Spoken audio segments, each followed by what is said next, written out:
All right, we've got a lot of great information for you here tonight. So we're going to go ahead and get started. Hello to the first equine health webinar in our 2022 series. These webinars are brought to you in partnership with Michigan State University's College of Veterinary Medicine and My Horse University, an online horse management program based in Michigan State University's Extension program. Tonight, Dr. Julie Strakota and Paula Hitzler will present So You'll Want to Breed Your Mare. And just a little bit about our presenters before we turn over the floor.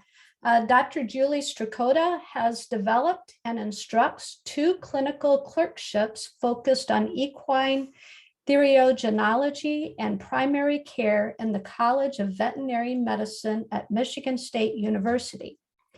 These clinical clerkships are robust, hands-on, clinically relevant, and case-oriented for students to become competent equine veterinarians. Prior to her current MSU position, Dr. Strakota was an associate veterinarian at an equine-only practice and performed advanced reproductive techniques in addition to primary care services. Paula Hitzler's career with horses spans nearly 45 years, successfully showing Arabian horses at the national level before attending Michigan State University. Upon graduating, Paula managed equine breeding operations in Texas and California before returning to Michigan in 1989 to manage Michigan State University's Horse Teaching and Research Center. In addition to managing the farm's teaching, research, and extension outreach missions, Paula teaches courses including training, horsemanship, and breeding farm management. Julie and Paula work together in the reproductive management of MSU's Arabian horse breeding program that continually produces national champion Arabian horses. During this presentation, you can use the Q&A tab to type in questions and be sure to press send so we'll see them. If you are joining us from Facebook, please type your questions in the comments section. If a question isn't answered right away, our presenters will field these questions at the end of the presentation. Now I will turn it over to Dr. Julie Strakota and Paula Hitzler. Wonderful. Well, thank you very much. And thank you everyone for attending and the welcome and the wonderful introduction today. So Paula and I, we are going to talk to you about something that I'd say we both are pretty passionate about in our careers, and that is deciding to breed your mare and some things to think about before we even do breed our mare, and then what happens during that exciting time of parturition. So to start off, we're going to do a little bit of a review, but we're going to talk about the mare's estrous cycle. So the mare is unique, and she actually is not cycling all year round. She's what we call a seasonally polyestrous animal. She is a long day breeder. So this time of the year, as our daylight number of daylight hours increases, these mares will start to cycle. Typically, they have about a 21-day cycle. So they're pretty reliable every 21 days, seeing the same behavioral patterns in these mares. There's a couple reasons for this. So if you think about in the mare, one thing we want to do is we want to try and get her bred before it's really hot in the summer. So obviously we're up here in Michigan, so we like to get our mares bred before it's in the heat of July when it's everyone's hot and we have an increased risk of early embryonic death associated with that heat.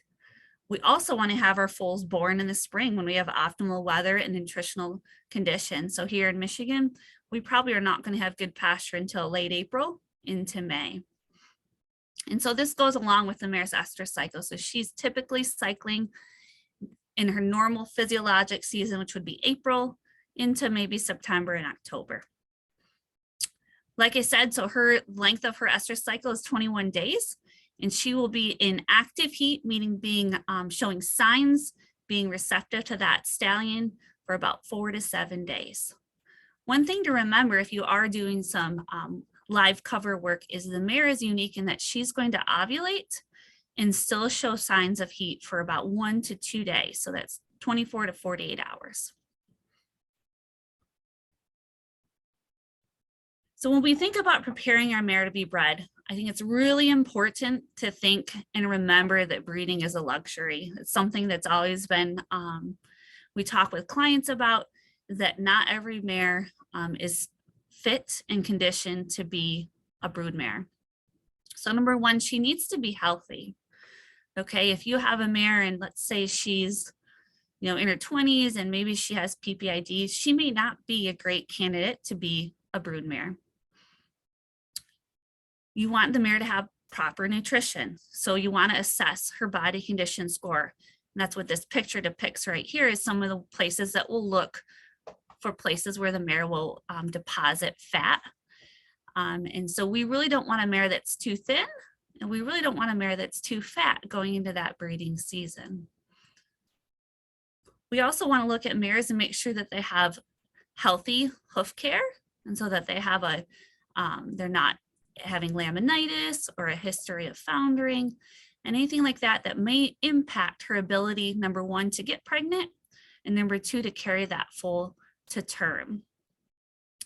I always like to have my clients vaccinate the mares prior to breeding so that we have that out of the way. And so we don't have to worry about a chance, let's say that we've bred her and then she has a vaccine reaction and maybe she loses that early pregnancy. Lastly, I do like to address any dental care. If I can, any routine floats that need to happen, try and do that before that mare is bred. As far as breeding options for the mares, we have a variety of different ways. So number one is natural cover, and that's still required by certain breeds, the most popular one being the thoroughbred. And so in the thoroughbred world, you do have your mare live covered by the stallion. In other industries, we use artificial insemination more commonly. And so we can do that either via fresh semen, fresh extended semen, cooled ship semen, which has allowed us to actually breed mares from different states or even different countries, depending on where you live. And then we have the frozen thawed semen. And so that's certainly where we can import and export semen so that we can increase our genetic diversity as well. These all have their positives and their negatives. And this is not really, we're not going to cover this today, but if you have specific questions, feel free to put them in the Q&A and we'll try and address them at the end of the talk. So let's just say we went ahead and bred our mare and now it's time to diagnose pregnancy. And so we usually do that around day 14 to day 16. I like to pick that day 14 post-ovulation because that's when I want to look for twins. And it's really important in the mare that we know if she's going to have twins or not, because mares typically do not successfully carry those pregnancies to term. They may abort late in gestation, or more than likely they're going to lose them sometime early on in the pregnancy. So we typically like to reduce those before 16 days post-ovulation. I have a nice little video here. Let's see if you can see it.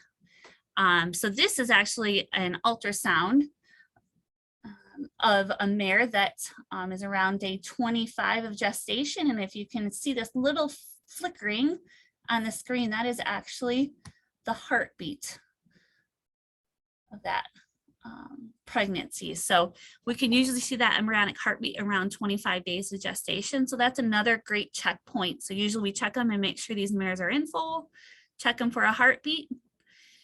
If you are interested in fetal sexing, we'll do those somewhere around day 60 to 70 or a little bit later in gestation as well.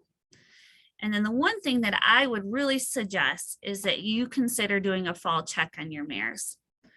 I don't know, Paul, if you do that out at the farm or not, but I think that it's important to identify those mares that are open. What do you think?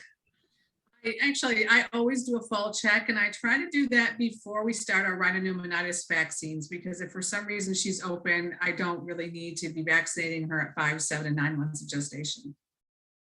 Yeah, absolutely. It's something that sometimes we forget about, but it's nice because we can identify the open mares. We're not having additional costs of vaccinating them. We're not feeding them differently. And if they are open and we want to put them under lights, we can get them cycling sooner. Julie and Paula, we've got a question. What is a fall check? And I just want to remind our presenters that we do have people from all over the globe. So our fall may need to be defined a little bit more. Gotcha. No, it's a good point. I apologize. So for the fall check, so that is somewheres, depending, you know, around when that mare is 6 to 8 months in foal, we're going to check those mares to make sure that they still are pregnant. So before we change our management schemes and we start feeding them differently, like Paula said, maybe we're going to add those rhino pneumonitis. We're going to start vaccinating against HV1. We're going to identify those mares that are open. I will tell you that in my practice, almost every year we'll have a mare that is assumed to be pregnant because we did that 25-day heartbeat check and they fed her as such, and we're waiting at day 335 of gestation, and that mare's nice and plump and she never foals. She's just fat. So somewhere along those lines, she lost her pregnancy. And the bummer about that is that now we've lost all that time. So that mare, let's say she's due to foal in April, we haven't even been checking her to see if she's cycling. We have just assumed she's pregnant. And so we've lost a lot on her productivity. We could have had that mare already rebred, ready to go. But instead, now we're presented with a mare that's open and potentially overweight as well.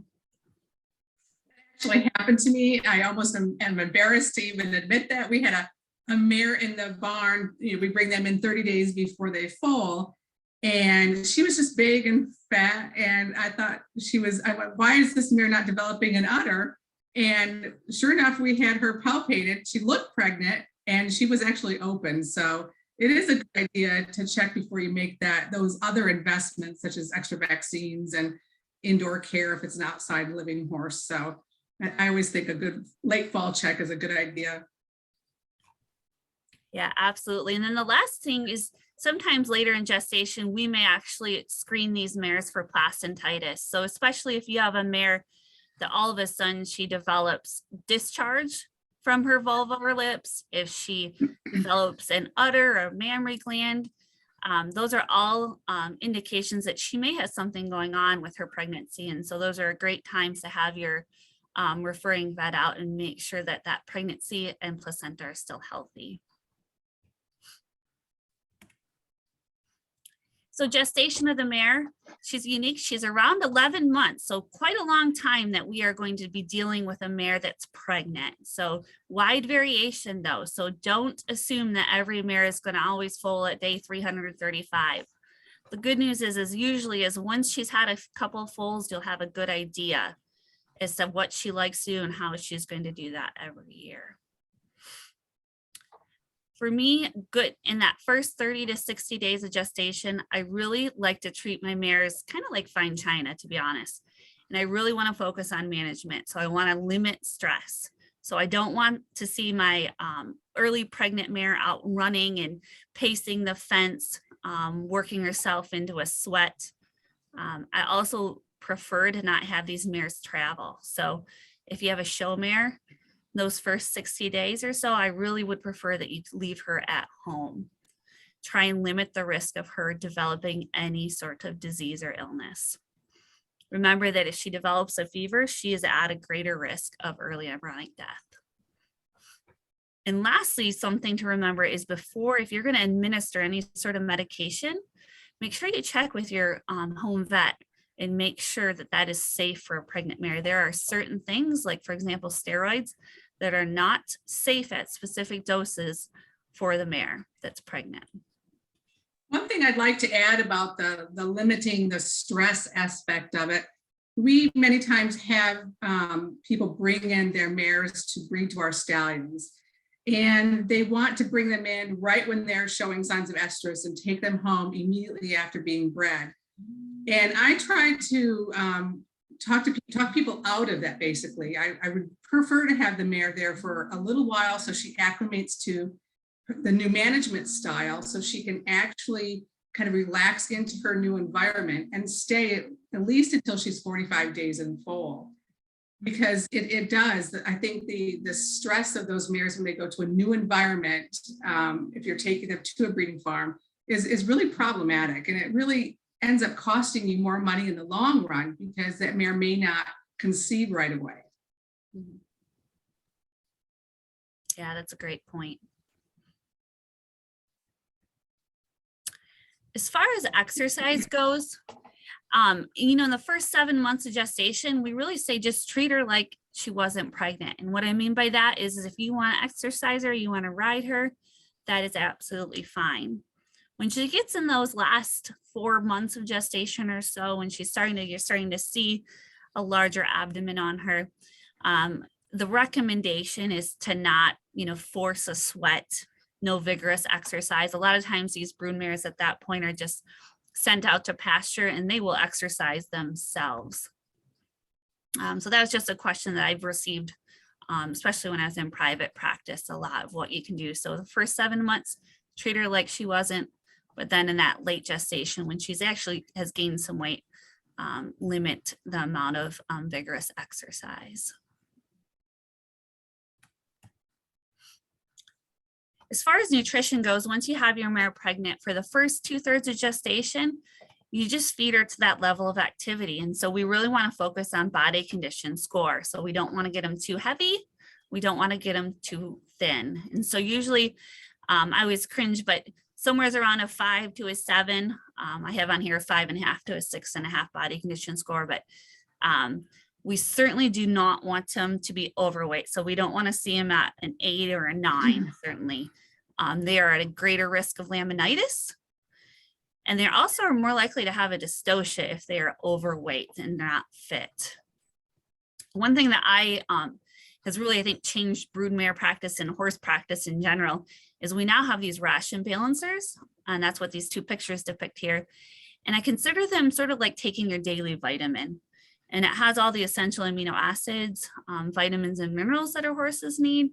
And it's a great way if you have a mare that's exactly where you want her, or maybe even a mare that's a little bit heavy, but you want to make sure you're giving her adequate nutrition, that you can give her that ration balancer to do so. And that those nutrition lines, I mean, interrupt you, Julie. Nope. What I like to do too is when that mare, right after she foals, I like to start slowly increasing the amount of energy intake that she has, because pretty soon here that mare is going to be into heavy lactation, and I don't want to be behind the 8 ball as far as her body condition score and her ability to produce enough milk for this foal. So right as soon as she foals, you know, a couple days afterwards, I start to slowly increase her diet.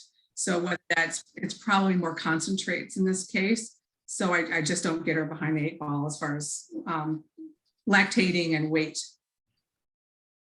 Yeah, absolutely. I think sometimes they start to get into their heavy lactation, and all of a sudden, if you are behind the 8 ball, you look and it feels like 2 days later, she's dropped almost a whole body condition score. They can lose it pretty quickly when they're heavily lactating that foal. Yeah, so in the last, you know, 1/3 of gestation or so, we may increase what her energy and mineral requirements are. And then like Paula said, certainly once she lactates, we're going to start to supplement her with some energy and protein. So as far as healthcare goes, one thing that we do recommend, and Paula alluded to it already, is we do vaccinate our mares against rhinopneumonitis or equine herpes virus 1. This is a virus that can cause abortion storms. And so we try and protect our mares as best as we can. So we will vaccinate them at 5, 7, and 9 months of gestations. And I have on here a question mark at 3 months. There are certain farms that will start to vaccinate as early as 3 months of gestation. There are certain farms that will also vaccinate against rotavirus. So rotavirus is a disease of the neonate where they develop diarrhea. And so you can vaccinate the dam or the mare against that so that we can try and prevent foal diarrhea. If you do choose to do that, you will vaccinate them at 8, 9, and 10 months of gestation. Either way, we will vaccinate the mares 4 to 6 weeks prior to their due date. And this is to make sure that we have adequate time for antibody development in the colostrum. And we're going to talk a little more about colostrum coming up, but it's really key to having a healthy neonate. And so we vaccinate these mares so that they can develop antibodies that then transfer through colostrum into the foal. And so what vaccine do you choose? There's a couple of things. Number one is it is farm dependent. And so what I might choose to vaccinate on my farm might be different than what Paula chooses to vaccinate on her farm. But regardless, the core vaccines are recommended. So that would be the Eastern and Western encephalitis, the West Nile, tetanus, and rabies. Along with vaccinating that mare prior to her due date, we typically will deworm them as well. And then if you do have a mare that has a caslix, we will like to remove that about 2 to 4 weeks prior to expected foaling date.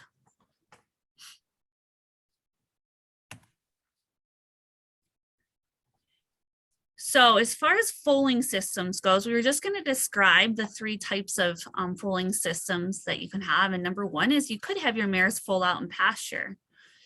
And there are some great advantages to this. So number one, it's decreased labor, right? So you have your mare out, she's in her comfortable environment.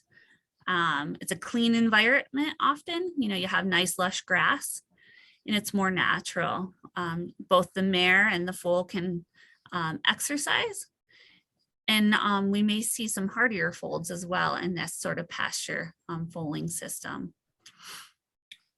With that, there are some disadvantages. So number one, it's a little bit harder to observe these mares. So going out in the middle of the night in a pasture and shining a light is probably not going to be ideal for your management system. I remember being an undergrad and working in research and shining a light out in a pasture and the animals just all scurried, just scared all of them. So it's a little bit harder if they're out on that pasture to get them, to observe them, harder to catch them, right? So if you have a mare or a foal that's frantic, that'll be harder to do. And certainly, I know not all of us are from Michigan here, but we have seasonal restraints. Like right now, we have lots of ice up here. That would be not ideal for a mare to foal out on.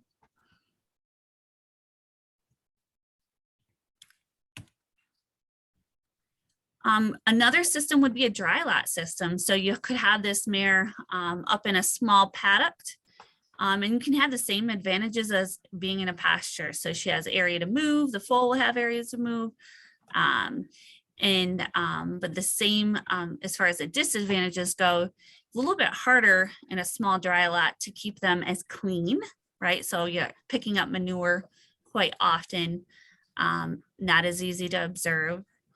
And once again, we have those seasonal restraints depending on where we're at. It may be a little bit harder to have that mare foaling outside. I might mention with foaling them out on pasture is being really careful. It probably would be recommended that you have that mare and foal in her own pasture. It would not be uncommon for a mare to foal and have another mare want to try to take that baby, move that baby away from its dam. And that can be really problematic. A farm I managed in California, every year they'd have this mare foal, and there was this little gray pony mare that would get between the foal and the mare. And the mare was not aggressive enough to keep this pony away. And they would always have problems with this foal not nursing. It was really problematic. So I would recommend if you do a pasture foaling situation, try to have an area where it's just the mare and foal in that area, not other horses. Yeah, that's a good point. So, and then lastly, probably more common up here in Michigan is to have mares foaling out on stalls. Okay, and so a couple of the advantages is it's certainly easier to observe them. You can adjust what you're feeding them, and you can you observe how much water they're intaking, if they're in individual stalls as well. You can assist with foaling easier, and it's certainly a little easier to catch that mare, catch that foal if you need to do anything to them. One of the disadvantages, though, is that you have a lack of exercise. And I'll tell you, being out in private practice, we'd have mares waiting to foal. And if they're not getting enough exercise, one thing you'll start to see is they'll start to develop a plaque of ventral edema too. So there are some negatives if these mares aren't getting out and moving as well. So there's always some positives and negatives. I think it's really important to know what is an appropriate foaling stall. And so it has to be adequate size. So you need to have that mare to be able to comfortably lay down, and hopefully you be able to get in there if you do need to assist her in any way. Ventilation is crucial for that neonate and that foal. Someplace where if you need to turn on the lights that you are able to visualize and see whatever you need to see in that stall. Want to make sure it's free of protruding objects. So you don't want any nails sticking out that maybe that little foal is going to scratch themselves or cause a laceration or abrasion. Ideally, we have some good drainage in an area that we can easily disinfect these stalls. I think that's one area that can be hard to do in big breeding operations, but if you can disinfect in between mares and foals, I think you'll see a positive change in your management and your incidence of things like diarrhea in those foals. I think, lastly, some people will bed on shavings, or will bed with shavings, others will bed with shavings and then straw on top, and some may just have straw. For me, I prefer a shavings on the bottom just to absorb urine, fluid, and then have straw on top. So it's a nice, warm, clean environment for that foal to lay down in. The next two slides we have here, we just listed a bunch of things that we would put in our foaling kit if we could pick and make one. So number one, have some sort of palpation sleeve or latex glove in case you do need to go in there and palpate that mare and see if you're concerned about a dystocia, which we're going to talk about here in a little bit. Have some sterile lube, a plastic bag, some navel dip. So we're going to dip that umbilicus once that neonate is out. Some towels to dry that neonate and dry it off, especially in the cold environments. A flashlight so that we can see. Certainly a cell phone. So if we need to call, if we need to call a veterinarian, you need to call for extra help on the farm, that you have a way of communicating quickly and efficiently. We're going to show you guys a video. So we'll use a sack at the farm to wrap up the tail, but you could have, we can even use like ACE bandages, vet wrap.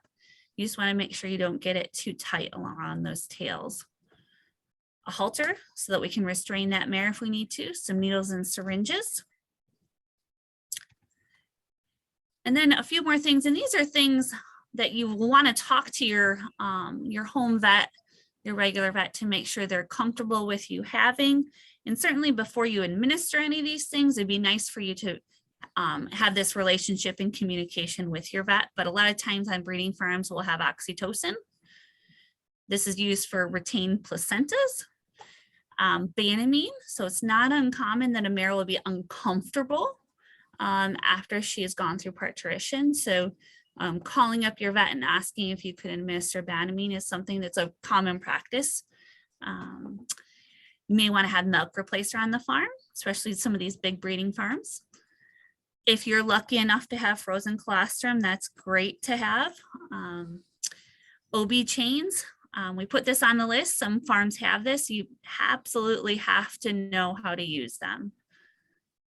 There are proper and improper ways of using them, and so you absolutely need to be comfortable. And I think you can do a lot just with your hands alone. And so certainly we see this more in bovine practice that will have OB chains. But if you are comfortable using them, it's something you could have in your foaling kit. Also, we'll check for an IgG. So some farms will actually look at the colostrum as well and make sure that it's adequate and has appropriate proteins. You may have an enema or fleet enema on board, some string or a clamp if you do have an umbilicus that's bleeding. And then certainly always some scissors are always nice to have in your foaling kit.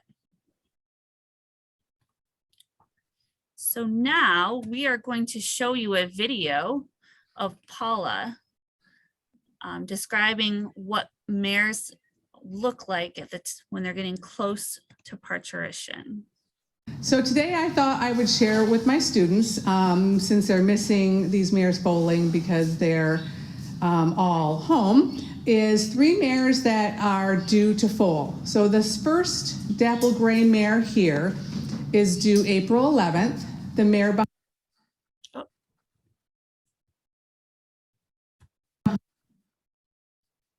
behind her was due April 6th. And then we'll look at a mare that's due April 13th. So as we look at these mares, and what helps us determine whether or not we are going to stay overnight is vulvar relaxation, udder development, and milk in the udder. So we'll look at these udders and you can see a big difference in these udders. So many people I know start sleeping overnight with their mares just because they have a big udder.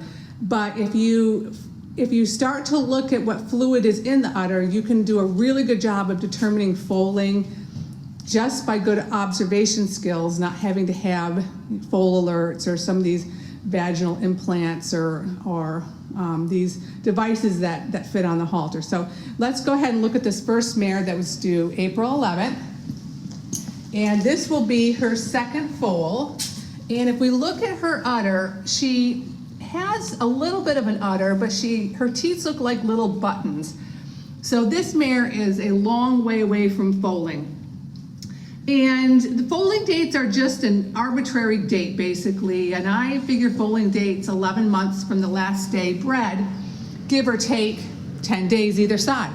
So I am not gonna stay the night with this mare right here. She has nothing going on in her udder. The other thing we're gonna look at is if we look at, she's pretty tense through her pelvic muscles. And if we look at her vulva is very, very short right now. So she really hasn't even started to relax very much. So she's not giving us many indications that we should stay with her. This next mare is the overdue mare. And she has more of an udder development than the previous mare. However, she doesn't have a large teats. Go ahead and step her forward or step her back. There we go. And if we look at this udder, if we feel this udder, so she doesn't have very big teats. It's really full, but if we feel this udder, it feels very mass-like. It's not like a really tight water balloon. And if we try to squeeze a little drip of fluid out of here, we actually can't. So again, even though she's overdue, we're not going to stay with her tonight because there's no milk in the udder. If we look at her pelvic relaxation, she's still pretty firm. Her tail is still pretty tight and clamped when she wants to clamp it, whereas a mare that's due to foal will not have that ability quite so easily. And again, her vulva is really short and not very relaxed. So even though this mare is overdue, we're not going to stay the night with her. All right, so let's come down this way.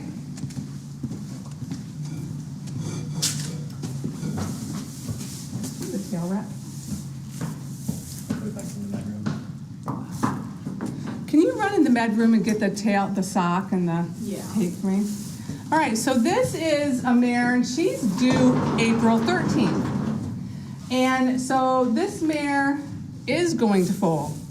So yesterday when we checked her, she had cloudy fluid in her udder. It wasn't quite milk yet. So we decided that we were not going to stay with her. And our average as to how many nights we stay per mare is like 1.5 nights. So we're pretty good at predicting foaling. So if we look at this mare's udder, there's really no need to see what kind of fluid is in there because she's already dripping a little bit of milk. And from this morning to right now, her udders even changed quite a bit more. So we are definitely going to stay with this mare. If we look around her pelvis area, you can see how much more relaxed she is through the pelvis than was the other mare. So she's pretty jiggly through here. And if I didn't have my hands on her vulva area, you could see how much more this vulva actually relaxes and how poochy it gets. And then this mare's tail is actually quite loose compared to the other two mares who still had that ability to clamp it. Her tail is just super loose. So we're gonna actually stay with this mare. So how do we get her ready for foaling? So we want to make sure we have a clean stall, and there's a couple manure piles that we'll still need to get out of here. I like to put some shavings down on the ground and then straw on the top. The shavings will absorb the amniotic fluid and a little bit of extra urine that these mares typically have. And the straw on top helps to keep some of that shavings from getting stuck on the foal. And you want nice, clean, dust-free straw. So then we go ahead and wrap these mares' tails. And get on this other side of you. I like to take old tube socks or soccer socks, put them in my hand, hold the tailbone, wrap this tail hairs around my fist here, pull the sock over my arm and all the way up, pulling in all these little hairs, leaving just a little bit of hair at the top so my tape sticks. And I use this, easy sissy, you're fine. This cloth tape, you're right. Kind of scaring her, and tape this to her. You want it snug, but not so tight that you'll cut off the circulation in their tail. And I always leave a little flap that goes up just so we can pull that off easily. So now you can see how much her vulva has relaxed. She's a little nervous having me look, so she kind of tightened that up, but right now it's super relaxed. Okay? So the next thing we will do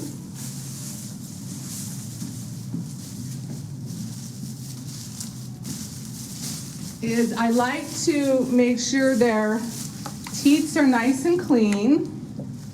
And I think I'll take a little bit of this and wipe her vulva off, although it's gonna get dirty between now and tonight. So we'll just kind of wipe her teats off, kind of get some of the, careful sis, you're fine. She's not real fond of this right now. So we'll just kind of get some of this greasy smegma junk off her udder. We'll just kind of get some of that off of her. Just so this foal, when it starts to nurse, isn't picking up a lot of this junk. You're fine, I know. Good girl. Well, she's really not all that bad.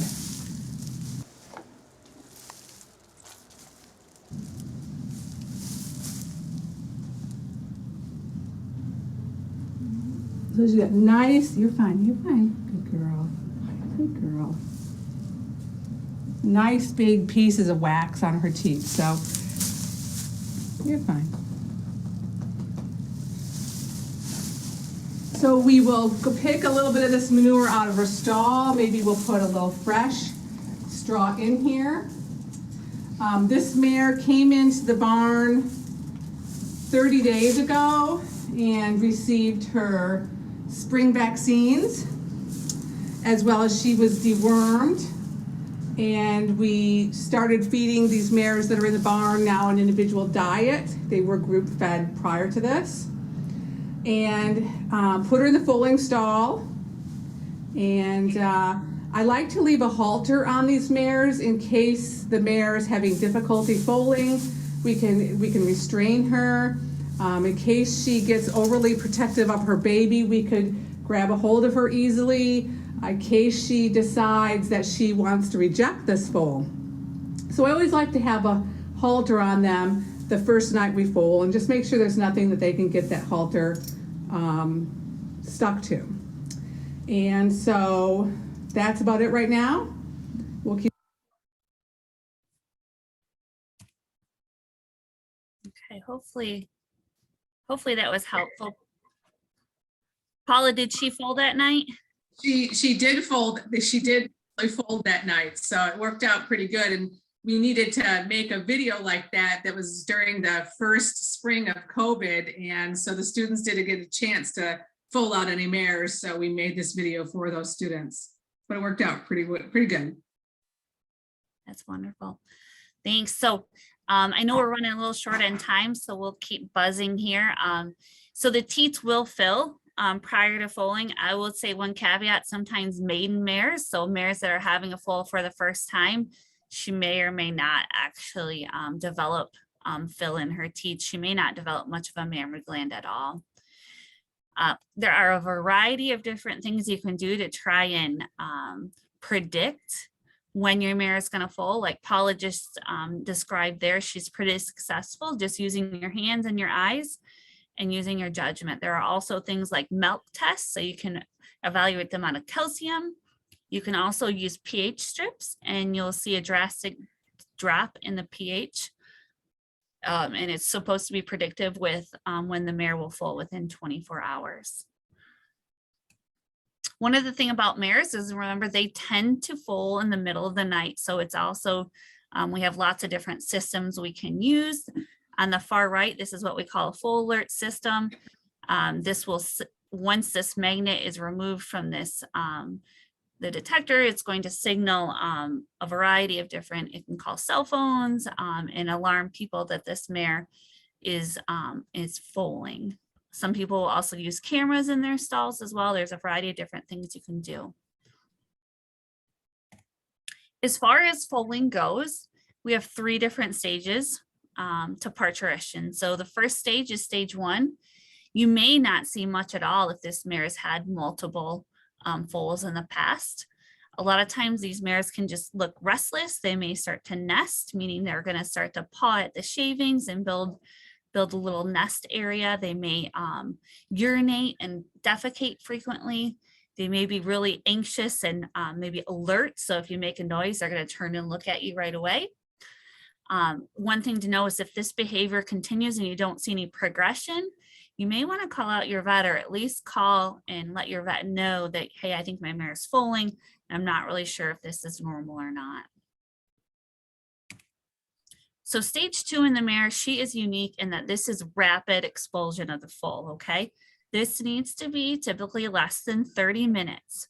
So from the time that what we call her water breaks, which means that the chorioallantois has opened, that foal, that neonate should be out of the mare within 30 minutes.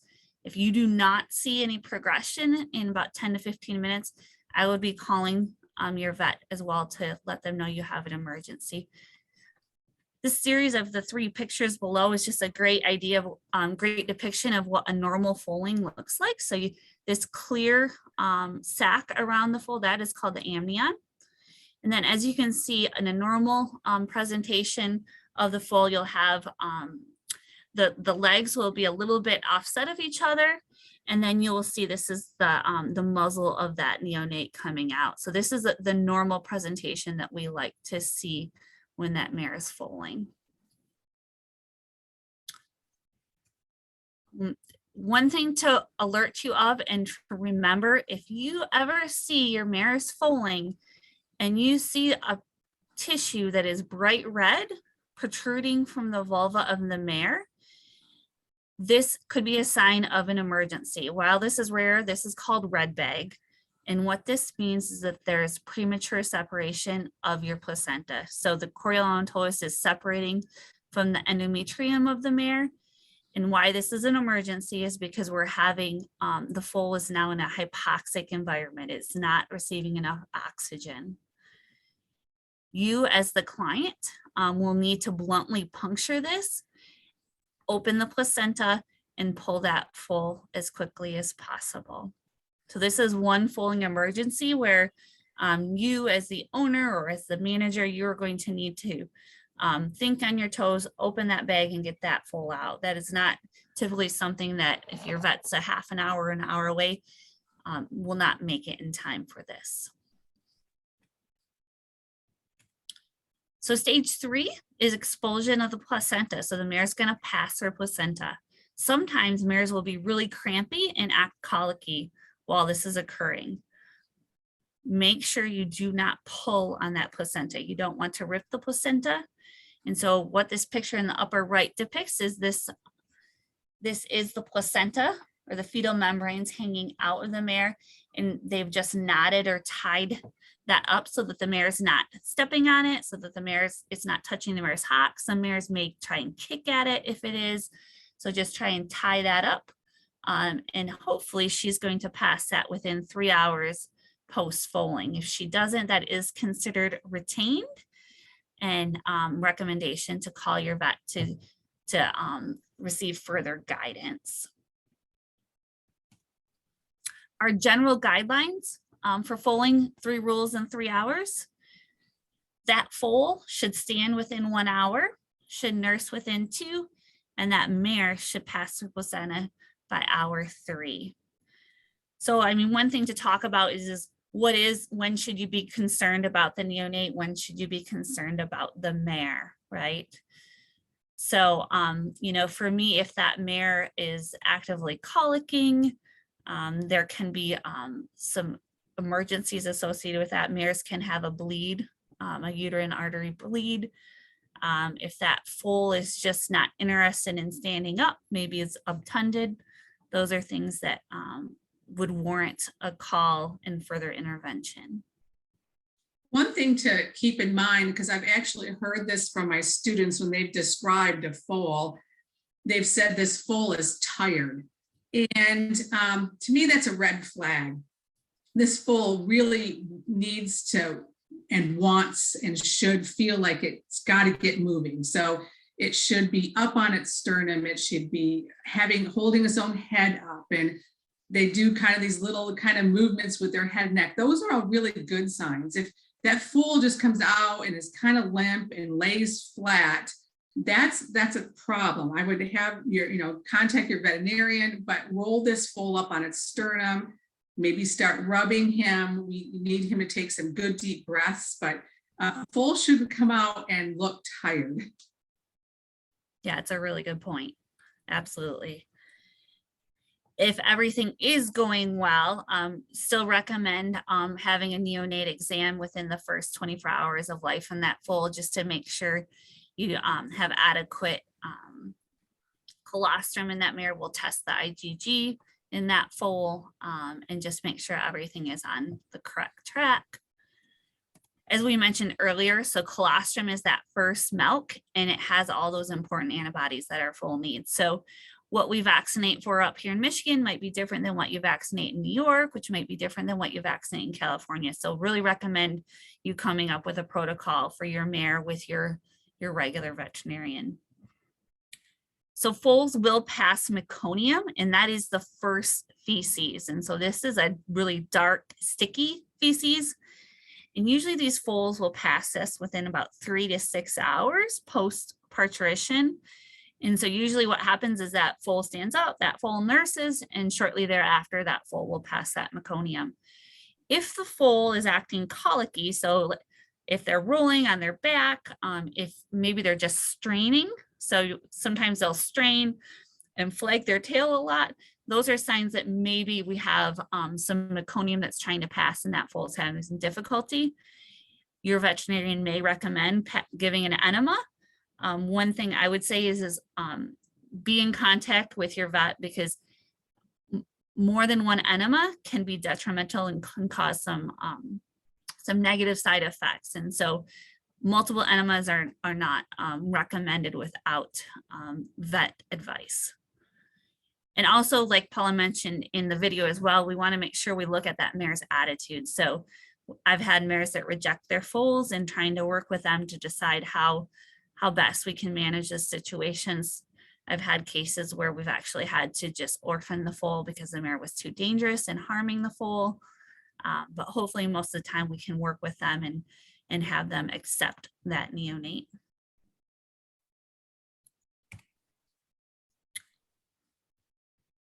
So as far as record keeping going, I think it's really important. Paula does a great job out at the farm with this, has years and years of records on these mares, which really helps accurately determine when that mare is going to foal, how she's going to be as a mother, and what she typically does. So what her attitude's like.